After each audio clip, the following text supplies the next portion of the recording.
सबसे पहले सभी भाई को जय हिंद। तो आज की इस वीडियो में जितने भी भाई अग्निवीर, जीडी और ट्रेड्समैन की तैयारी कर रहे हैं उन सब के लिए ये वीडियो मोस्ट इंपॉर्टेंट होने वाला है, क्योंकि आज की इस वीडियो में प्रैक्टिस सेट सेकंड देखने वाले हैं। इससे पहले मैंने आपको प्रैक्टिस सेट फर्स्ट जो है वो पूरा सॉल्व करा दिया है, और उससे पहले मैंने आपका जो जीडी का पेपर होता है वो भी दिखाया है, और जो ट्रेड्समैन का पेपर होता है वो भी दोनों पर वीडियो बनी हुई है, जाकर आप लोग चेक कर सकते हैं। तो चलिए आज की इस वीडियो में प्रैक्टिस सेट सेकंड देखने वाले हैं। तो आज की इस वीडियो का जो आपको पीडीएफ मिलेगा वो हमारे डिस्क्रिप्शन बॉक्स में टेलीग्राम ग्रुप का लिंक दिया गया है। आप लोग वहां से हमारे टेलीग्राम ग्रुप को ज्वाइन कर लीजिएगा, आपको वहां पर पीडीएफ मिल जाएगा। तो चलिए आज की इस वीडियो को शुरू करते हैं। तो सबसे पहला आज का प्रश्न है, जैन धर्म के 24वें एवं अंतिम तीर्थंकर महावीर स्वामी का जन्म कहाँ हुआ था? तो जैन धर्म के जो 24वें एवं अंतिम तीर्थंकर थे वो महावीर स्वामी थे। ये भी पूछा जा सकता है कि जैन धर्म के 24वें एवं अंतिम तीर्थंकर का नाम बताइए, तो महावीर स्वामी हो जाएगा। तो इसमें पूछा गया है महावीर स्वामी का जन्म कहाँ हुआ था, तो इसका जो राइट आंसर हो जाएगा ऑप्शन बी हो जाएगा, कुंडलग्राम। चलिए नेक्स्ट प्रश्न देखते हैं। अगला प्रश्न है, निम्न में से कौन सा वेद सबसे प्राचीन है? तो ये तो आप लोग को भी पता होगा, सबसे प्राचीन वेद कौन सा है हमारा? ऋग्वेद है। चलिए अगला प्रश्न देखते हैं। अगला प्रश्न है, सूर्य से सर्वाधिक दूर कौन सा ग्रह है? तो इसका जो राइट आंसर हो जाएगा आपका ऑप्शन डी हो जाएगा, नेपच्यून। चलिए अगला प्रश्न देखते हैं। अगला प्रश्न है, स्वतंत्र भारत के प्रथम उपराष्ट्रपति कौन थे? स्वतंत्र भारत के सबसे प्रथम उपराष्ट्रपति कौन थे? तो इसका जो राइट आंसर हो जाएगा आपका ऑप्शन ए हो जाएगा, सर्वपल्ली राधाकृष्णन। तो स्वतंत्र भारत के प्रथम उपराष्ट्रपति कौन थे? सर्वपल्ली राधाकृष्णन थे। चलिए अगला प्रश्न देखते हैं। अगला प्रश्न कहा गया है, BARC का पूर्ण रूप है। तो BARC का पूर्ण रूप बताना है, तो इसका जो राइट आंसर हो जाएगा आपका भाभा एटॉमिक रिसर्च सेंटर हो जाएगा। तो BARC का पूरा नाम क्या हो जाएगा? Bhabha atomic research centre. चलिए अगला प्रश्न देखते हैं। अगला प्रश्न है, किस खिलाड़ी को रावलपिंडी एक्सप्रेस कहा जाता है? तो किस खिलाड़ी को रावलपिंडी एक्सप्रेस कहा जाता है? तो इसका जो राइट आंसर हो जाएगा आपका ऑप्शन सी हो जाएगा, शोएब अख्तर। याद रखना। तो किस खिलाड़ी को रावलपिंडी एक्सप्रेस कहा जाता है? शोएब अख्तर को कहा जाता है। चलिए नेक्स्ट प्रश्न देखते हैं। अगला प्रश्न आपका है, निम्नलिखित में से कौन सा भारत का सर्वोत्तम सम्मान है? तो भारत का सर्वोत्तम सम्मान पूछा जा रहा है, तो कौन सा हो जाएगा? इसका जो राइट आंसर हो जाएगा आपका ऑप्शन ए हो जाएगा, भारत रत्न। अगला प्रश्न देखते हैं, और हाँ आप लोग को कमेंट करके बताना है कि भारत रत्न सबसे पहले किसको मिला था। चलिए अगला प्रश्न देखते हैं। अगला प्रश्न है, छुपी हुई बेरोजगारी ऐसी स्थिति है जिसमें, तो इसमें बताया गया है चार ऑप्शन। श्रम की सीमांत उत्पादकता शून्य होती है, पूंजी की सीमांत उत्पादकता शून्य होती है, लागत के पदों में श्रम का योगदान कम होता है, पूंजी की तुलना में श्रम अधिक महत्वपूर्ण कारक होता है। तो इसका जो राइट आंसर हो जाएगा आपका ऑप्शन ए हो जाएगा, श्रम की सीमांत उत्पादकता शून्य होती है। छुपी हुई बेरोजगारी ऐसी स्थिति है जिसमें श्रम की जो सीमांत उत्पादकता होती है वो क्या होती है? शून्य होती है। अगला प्रश्न है, भारतीय नौसेना में शामिल प्रथम नाभिकीय पनडुब्बी का नाम क्या था? तो भारतीय नौसेना में शामिल प्रथम नाभिकीय पनडुब्बी का क्या नाम था? इसका जो राइट आंसर हो जाएगा ऑप्शन सी हो जाएगा, चक्र। अगला प्रश्न है, निम्नलिखित में से कौन सा विश्व का सबसे बड़ा महाद्वीप है? तो विश्व का सबसे बड़ा महाद्वीप, तो इसका जो राइट आंसर हो जाएगा ऑप्शन ए हो जाएगा, एशिया। चलिए अगला प्रश्न देखते हैं। अगला प्रश्न है, ब्लैक होल सिद्धांत की खोज किसने की? तो ब्लैक होल सिद्धांत की खोज किसने की थी? इसका जो राइट आंसर हो जाएगा आपका ऑप्शन डी हो जाएगा, एस चंद्रशेखर। तो एस चंद्रशेखर ने ब्लैक होल सिद्धांत की खोज की थी। और आप लोग को कमेंट करके बताना है जो ब्लैक होल सिद्धांत है इसकी किस वर्ष खोज की गई। चलिए अगला प्रश्न देखते हैं। अगला प्रश्न है, किसे 11 दिसंबर 1946 को संविधान सभा का अस्थायी अध्यक्ष चुना गया था? तो इसका जो राइट आंसर हो जाएगा आपका ऑप्शन बी हो जाएगा, डॉक्टर राजेंद्र प्रसाद। तो किसे 11 दिसंबर 1946 को संविधान सभा का अस्थायी अध्यक्ष चुना गया? तो डॉक्टर राजेंद्र प्रसाद। चलिए अगला प्रश्न है, प्रतिवर्ष विश्व भर में संयुक्त राष्ट्र दिवस कब मनाया जाता है? तो संयुक्त राष्ट्र दिवस कब मनाया जाता है? इसका जो राइट आंसर हो जाएगा आपका ऑप्शन सी हो जाएगा, 24 अक्टूबर। अगला प्रश्न है, बुद्ध चरितम नामक पुस्तक के लेखक कौन है? तो बुद्ध चरितम नामक पुस्तक के लेखक कौन है? तो इसका जो राइट आंसर हो जाएगा आपका ऑप्शन बी हो जाएगा, अश्वघोष। बुद्ध चरितम नामक पुस्तक के लेखक कौन है? अश्वघोष हैं। चलिए अगला प्रश्न देखते हैं। अगला प्रश्न, खालसा पंथ के संस्थापक कौन थे? तो खालसा पंथ के संस्थापक कौन थे? इसका जो राइट आंसर हो जाएगा आपका ऑप्शन सी हो जाएगा, गुरु गोविंद सिंह। तो खालसा पंथ के संस्थापक कौन थे? गुरु गोविंद सिंह थे। अगला क्वेश्चन है, एक माइक्रोन बराबर है, यानी कि एक माइक्रोन बराबर क्या होता है? तो इसका जो राइट आंसर हो जाएगा आपका ऑप्शन बी हो जाएगा, 0.001 मिमी। अगला प्रश्न है, विद्युत मोटर में विद्युत ऊर्जा किस ऊर्जा में रूपांतरित होती है? तो विद्युत मोटर जो होता है उसमें जो विद्युत ऊर्जा होती है वो किस ऊर्जा में रूपांतरित होती है? तो इसका जो राइट आंसर हो जाएगा आपका ऑप्शन बी हो जाएगा, यांत्रिक ऊर्जा। तो विद्युत मोटर में विद्युत ऊर्जा किस ऊर्जा में रूपांतरित होती है? तो यांत्रिक ऊर्जा में। चलिए अगला प्रश्न देखते हैं।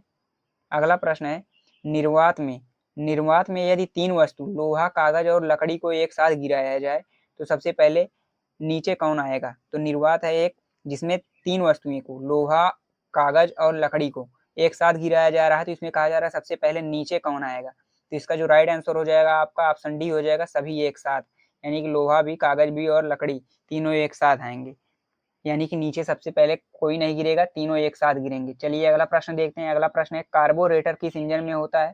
तो इसका जो राइट आंसर हो जाएगा आपका ऑप्शन ए हो जाएगा, पेट्रोल इंजन। कार्बोरेटर किस इंजन में होता है? तो पेट्रोल इंजन में होता है। चलिए अगला प्रश्न देखते हैं। निम्न में से कौन मैग्नीफाइंग ग्लास की भांति प्रयुक्त होता है? तो मैग्नीफाइंग ग्लास की भांति कौन प्रयुक्त होता है? तो इसका जो राइट आंसर हो जाएगा आपका ऑप्शन सी हो जाएगा, अभिसारी लेंस। अगला प्रश्न है निम्न में से कौन सा कण अस्थायी है? तो कौन सा कण अस्थायी है? तो इसका जो राइट आंसर हो जाएगा आपका ऑप्शन डी हो जाएगा, ये सभी पॉइज़ट्रॉन, मेसन और न्यूट्रिनो, ये तीनों क्या है? निम्न में से कौन सा कण? ये तीनों कण जो है अस्थायी हैं, यानी कि पॉइज़ट्रॉन, मेसन और न्यूट्रिनो, ये तीनों कण अस्थायी हैं। चलिए अगला प्रश्न है निम्न में से कौन सा एंटीसेप्टिक औषधि के रूप में प्रयोग होता है? तो कौन सा एंटीसेप्टिक औषधि के रूप में प्रयोग होता है? तो इसका जो राइट आंसर हो जाएगा आपका ऑप्शन बी हो जाएगा, फिटकरी। एंटीसेप्टिक औषधि के रूप में कौन सा प्रयोग किया जाता है? फिटकरी प्रयोग किया जाता है।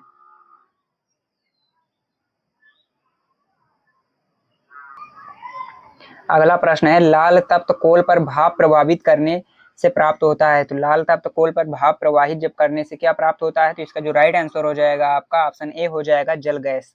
अगला प्रश्न है मानव गुर्दे में बनने वाली पथरी में अधिकतम पाया जाने वाला पदार्थ कौन सा है? तो जो मानव गुर्दे में बनने वाली पथरी होती है उसमें अधिकतम क्या पाया जाता है, कौन सा पदार्थ पाया जाता है? तो इसका जो राइट आंसर हो जाएगा आपका ऑप्शन डी हो जाएगा, कैल्शियम ऑक्जेलेट। तो ये अगला प्रश्न देखते हैं। अगला प्रश्न है जंग निम्न में से किसका उदाहरण है? तो यानी कि जो जंग लगता है वो किसका उदाहरण है? तो इसका जो राइट आंसर हो जाएगा आपका ऑप्शन ए हो जाएगा, यौगिक का उदाहरण।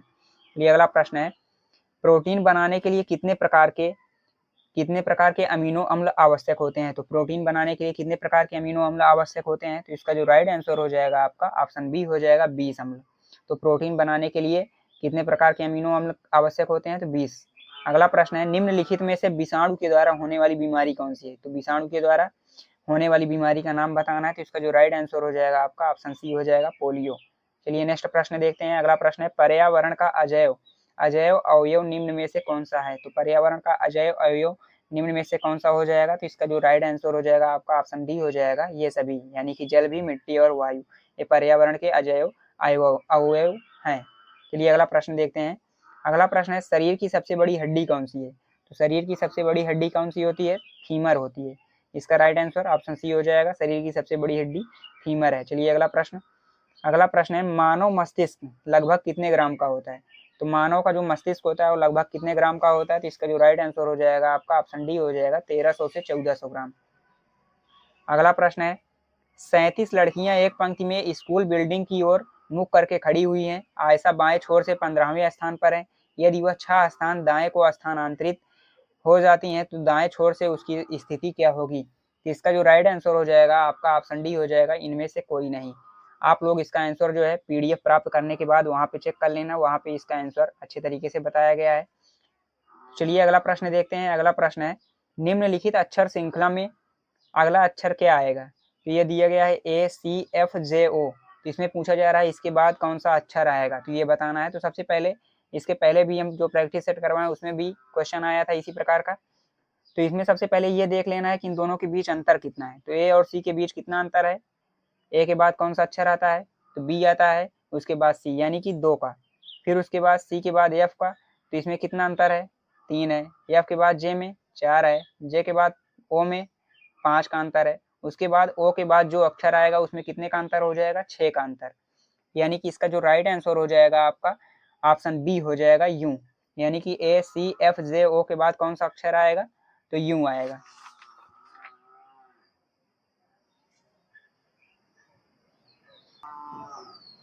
अगला प्रश्न है निम्नलिखित विकल्पों में से संबंधित शब्द को चुनना है कि जैसे कि देश का जो होता है मंत्रिमंडल कौन संभालता है? प्रधानमंत्री संभालते हैं। तो ऐसे इसमें पूछा जा रहा है राज्य का मंत्रिमंडल कौन संभालेगा? तो इसका जो राइट आंसर हो जाएगा आपका मुख्यमंत्री हो जाएगा, ऑप्शन सी इसका राइट आंसर। चलिए अगला प्रश्न देखते हैं। अगला प्रश्न है 34 नंबर का। यदि नंबर को BERNUM लिखा जाता है तो डिजिट्स को कैसे लिखा जाएगा? ये जो नंबर है, नंबर को यानी कि बेरनम लिखा जाता है तो डिजिट्स को क्या लिखा जाएगा, ये पूछा जा रहा है। चलिए इसको समझ लेते हैं। पहले यहाँ पे 3-3 का अलग कर लेंगे। देखो इसमें 3-3 का अलग करेंगे तो BER को क्या कर दिया गया है, पहले लिख दिया गया है। फिर NUM जो है इसको बाद में लिख दिया गया है, NUM यानी कि बेरनम बन गया है। पहले BER को लिखा गया, फिर उसके बाद NUM को लिख दिया गया। तो उसी प्रकार हम इसको लिखेंगे डिजिट को भी 3-3 भाग में बांट लेना है। तो सबसे पहले क्या लिखा जाएगा, ITS, उसके बाद क्या लिखा गया, DIG लिखा जाएगा। तो यही इसका राइट आंसर हो जाएगा। तो आप लोग देख सकते हो कौन सा इसका राइट आंसर हो जाएगा, ITS किसमें लिखा है, DIG इसमें लिखा है। तो यही हमारा राइट आंसर हो जाएगा, ऑप्शन डी। चलिए अगला प्रश्न देखते हैं। अगला प्रश्न है, मोहन मुरारी से लंबा है किंतु श्याम से छोटा है। श्याम कृष्ण से लंबा है तो बताएं सबसे लंबा कौन है। तो इसका जो राइट आंसर हो जाएगा आपका ऑप्शन ए हो जाएगा, श्याम। और वहाँ पे आप लोग को PDF में इसका जो है फुल सॉल्यूशन दिया गया है, आप लोग वहाँ से अच्छे तरीके से समझ लेना कि कैसे क्या हुआ है। अगर नहीं समझ में आएगा तो आप लोग कमेंट करके जरूर बताना, तो इसको मैं समझाने का प्रयास करूंगा। तो चलिए अगला प्रश्न देखते हैं। अगला प्रश्न है, 10 से छोटी अभाज्य संख्या कितनी है। तो 10 से छोटी अभाज्य संख्या कितनी है, तो इसका जो राइट आंसर हो जाएगा ऑप्शन डी हो जाएगा, 4। और बाकी जितने भी आप लोग मैथ के क्वेश्चन देख रहे हो, आप लोग को जब PDF मिल जाएगा तो वहाँ पे आप लोग ये सारे क्वेश्चन सॉल्व कर लेना। अगर कोई भी प्रॉब्लम मैथ में आता है तो आप लोग कमेंट करके जरूर पूछना, हम इसको भी प्रयास करेंगे फिर सॉल्व कराने के लिए। यहाँ पे व्यवस्था ना होने के कारण मैं इसको सॉल्व नहीं करा पा रहा हूँ इसलिए। तो चलिए आज की वीडियो में बस इतना ही, मिलते हैं नेक्स्ट वीडियो में। और अगर हाँ, मैं आप लोग से एक प्रश्न पूछना चाहता हूँ कि अगर आप लोग को 2-2 प्रैक्टिस सेट एक साथ सॉल्व करना है, यानी कि 2-2 प्रैक्टिस सेट एक साथ करवाएं चाहते हो, तो आप लोग कमेंट करके जरूर बताना कि एक साथ 2-2 प्रैक्टिस सेट करवाया जाएगा एक ही वीडियो में। तो आज की इस वीडियो में बस इतना ही, मिलते हैं नेक्स्ट वीडियो में। तब तक के लिए जय हिंद, बाय बाय, टेक केयर।